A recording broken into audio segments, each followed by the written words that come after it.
अस्सलाम वालेकुम नाज़रीन, बात करते हैं आज जो मौजूदा करंट सिचुएशन है पाकिस्तान और इंडियन कॉन्फ्लिक्ट की।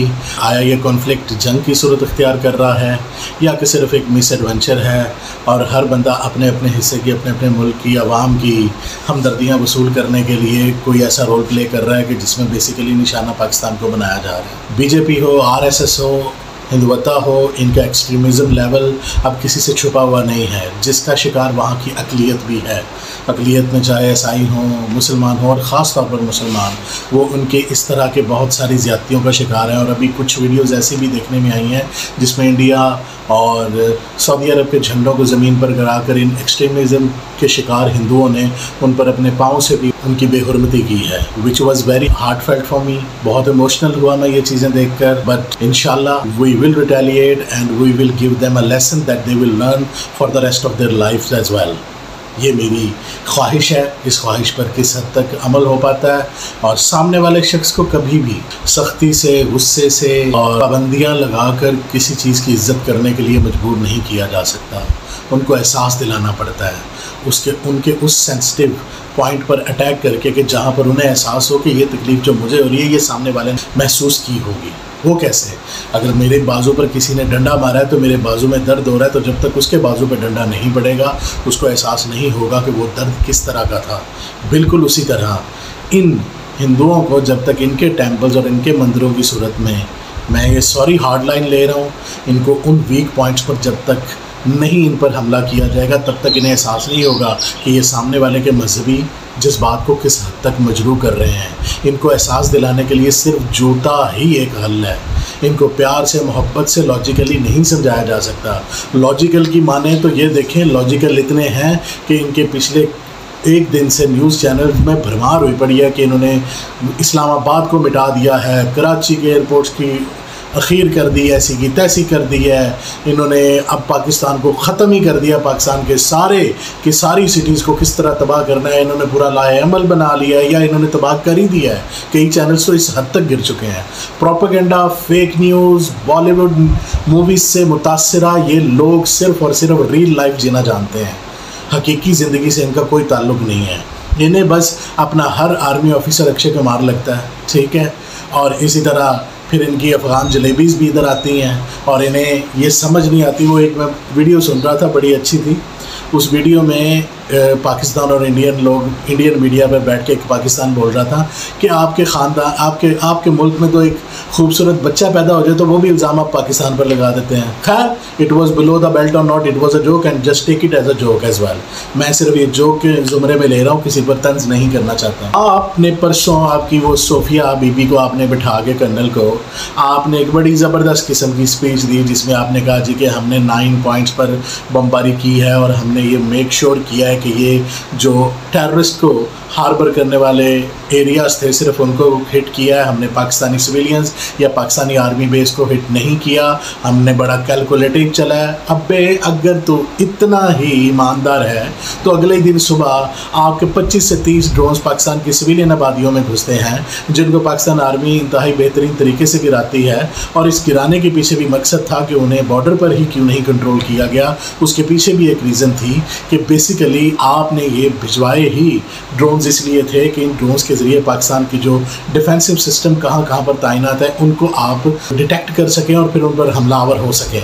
मगर पाकिस्तान आर्मी की जहानत का अंदाज़ा इस बात से लगाएं कि उन्होंने इनको डिटेक्ट करने की बजाय इनको अंदर आने दिया। जब तक वो इनकी रेंज में आ गए तो सरफेस किलिंग और एयर किलिंग, जिसे कि सॉफ्ट किल और हार्ड किल कहा जाता है, उन दोनों सूरतों में इन तमाम के तमाम आपके इन ड्रोन्स को तबाह किया गया, जिसमें सिग्नल ब्लॉकेज के ज़रिए ड्रोन्स को तबाह करना हो ताकि वो किसी काम के काबिल ना रहें और गिर जाएं, और इसी तरह फिर दूसरी जानिब उनको हार्ड किल सरफेस से उन पर फायरिंग करके उनको तबाह करना हो। दोनों सूरतों को इस्तेमाल किया गया। इसे बोलते हैं सॉफ्ट किल एंड हार्ड किल। इस सॉफ्ट किल और हार्ड किल के ज़रिए आपके तमाम ड्रोन्स को गिराया गया। लेकिन आपकी हिपोक्रेसी और मुनाफिकत की इंतहा ये है कि आप ये बोल रहे हो कि उन्होंने सिविलियंस पर किसी किस्म का हमला नहीं किया, लेकिन ये 30 ड्रोन्स क्या आपने अपनी किसके लिए भेजा था? आपने खुद तो बाकियों को भी समझ लिया है। और मुझे ये समझ नहीं आती कि बाई बर्थ या अब बन गए हो या आपको आपकी हुकूमत बीजेपी जैसे लोगों ने और ये मोदी जैसे इंतहा पसंद या इसके इंतहा पसंद फॉलोअर्स की वजह से आप लोग ऐसे बन चुके हो। समझ से बाहर है कि ये जंग से आप गेन क्या कर लेंगे। पहलगाम अटैक एक ट्रेजेडी है, हम इस बात को मानते हैं, लेकिन इस ट्रेजेडी को आपकी हुकूमत ने पाकिस्तान के ख़िलाफ़ मोड़कर आपके जज्बात का साथ लेकर पाकिस्तान के ख़िलाफ़ जो कार्रवाई की है वो सरासर नाइंसाफ़ी है, और इस नाइंसाफ़ी को आप इंटरनेशनल कॉरिडोर पर भी साबित नहीं कर पाओगे। इस इनजस्टिस का मुकाबला होगा। और आज तो जेडी वेंस ने भी एक बात बोली है, जो नायब प्रेसिडेंट हैं और आपके ज़्यादा करीब माने जाते हैं, क्योंकि वहाँ पर भी आपने अपनी एक हुई है ना, सॉरी मुझे ऐसा बोलना पड़ रहा है, लेकिन बिलो द बेल्ट और इखलाक से गिरी हुई हरकतें इतनी कर चुके हैं आप लोग कि मुझे भी इखलाक का दामन थामना मेरे लिए भी बहुत नामुमकिन हो चुका है इस टाइम। अब वो साहब बोल रहे हैं जी कि पाकिस्तान से हमारी बात हुई है, और पाकिस्तान के JD Vance vice president of America की एक प्रोग्राम में इंटरव्यू के दौरान गुफ्तगू थी, जिसका मैं आपसे शेयर करने जा रहा हूँ पाकिस्तानियों से, कि उन्होंने ये जुमला बोला है कि हमने पाकिस्तान से बात की है, लेकिन पाकिस्तान अपना रिटेलिएट करने का और रिएक्शन देने का हक रखता है। उन्होंने हमें किसी किस्म का कोई भी मुस्बत जवाब नहीं दिया, और सीधा सीधा अमेरिका ने तो बोल दिया है हमने इस जंग में हिस्सा नहीं लेना। वो आपस में लड़ रहे हैं, ये जंग की सूरत में नहीं जा रहा है, कॉन्फ्लिक्ट है। अगर वो मिल बैठ के कर लेंगे तो ठीक है, नहीं मिल बैठ के करेंगे तो जगह रहें। असल में मकसद उनका कहने का यही था। अब एक बात बता दूं, पाकिस्तान और इंडिया ऐसे पड़ोसियों की तरह है कि इनके दरमियान जब तक कोई तीसरा ना पड़े इनका मामला तस्वीर होता ही नहीं है। ये आपस में मिल बैठकर एक जगह एक प्लेटफॉर्म पर बैठकर अपने मामलात को ठीक करने के काबिल या सलाहियत रखते ही नहीं है। वहाँ पर कोई एक बंदा एक हाथ से ताली नहीं बजा सकता। अगर पाकिस्तान में कुछ सेन वॉइसेस और लिबरल्स ये चाहते हैं कि ये जंग ना हो, उसके बावजूद इंडियंस इस प्लेटफॉर्म पर टेबल पर बैठकर पाकिस्तान से मुज़ाकरात करने को तैयार ही नहीं होता। वो अपने आप को एक सिक्योरिटी कम्प्लेक्स में, एक वो जो होता है ना खुद को दूसरों से बेहतर समझने की वो कम्प्लेक्स उनके अंदर जो एहसास कमतरी मौजूद है, वो ये समझते हैं कि we don't have to have dialogues with any other country, we can do whatever want to. भैया ऐसे नहीं होगा बेटा, काम ऐसे नहीं होते। दो मुल्कों के दरमियान ताल्लुकात इस्तवार ऐसे नहीं होते, डिस्प्यूट्स हों तो वो रिज़ॉल्व ऐसे नहीं होते। इन दी एंड ऑफ द डे ये टेबल टॉक ही होनी है, और वहीं पर ही इस मसले का हल निकलना है। और ये अभी आपको इसलिए मज़ा आ रहा है कि अभी किसी का कोई नुकसान सही तरीके से हुआ नहीं, लेकिन आपका जो झटका है $1 बिलियन से ज़्यादा की मद में आपके राफेल और MiG-29 के गिरने की सूरत में आपको लग चुका है। अब उस सुबकी को मिटाने के लिए आप फिर और खच्चे मार रहे हैं, बल्कि चबले मार रहे हैं। चबल से वैसे और तवक्को की किया जा सकती है। ये मैं सारे इंडिया वालों को चबल नहीं बोल रहा, ये वो चंद लोग हैं जो हामी हैं इस जंग के और इस कॉन्फ्लिक्ट के, और वो लोग जो कि अपने वोट बैंक को मज़ीद बढ़ाने के लिए और अपने आप से जेलिन रखने के लिए इस तरह की स्टूपिड हरकतें कर रहे हैं। उसमें पेश सबसे पहले आपका चाय बेचने वाला नरेंद्र मोदी है, जिसने गुजरात का भी जिसे कातिल बोला जाता है। ये खैर एक अलग स्टोरी है, we will talk about it sometimes later if we will have time. इतना एक्स्ट्रा या फजूल टाइम हुआ तो इन दी एंड मैं ये बात बताना चाहूँगा, ये कॉन्फ्लिक्ट किसी सूरत में नतीजा खेज मामलात की तरफ नहीं जा रहा।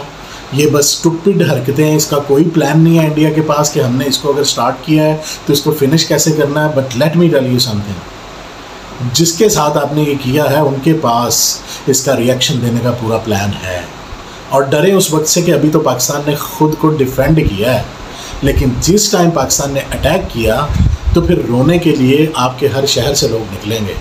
अब मैं ये जज्बाती डायलॉग फिर मैं भी बोलने का हक़ रखता हूँ। जब आप इतनी बड़ी बड़ी जज्बाती बातें कर लेते हैं, पाकिस्तान को सफ़ाई हस्ती से कल से आपके मीडिया चैनल्स ने मिटा कर रख दिया, तो मैं भी इतना जज्बाती जुमला बोलने का हक़ रखता हूँ। मैं भी पाकिस्तानी हूँ, मेरी भी इमोशंस अपने पाकिस्तानियों से जुड़े हुए हैं।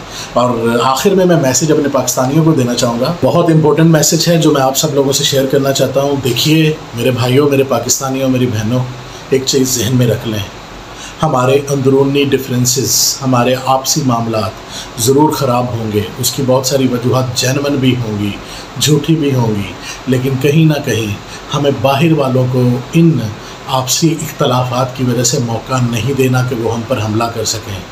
हम तभी आपस में इख्तलाफात रख पाएंगे और उन इख्तलाफात को एक टेबल पर बैठकर सुलह सफाई में बदलने के काबिल होंगे जब हम होंगे। और बाहर वाला कोई भी इस मौके का फ़ायदा उठा के हमें नुकसान पहुंचा जाए, उससे बेहतर ये है कि हम सब भी होश के नाखून लें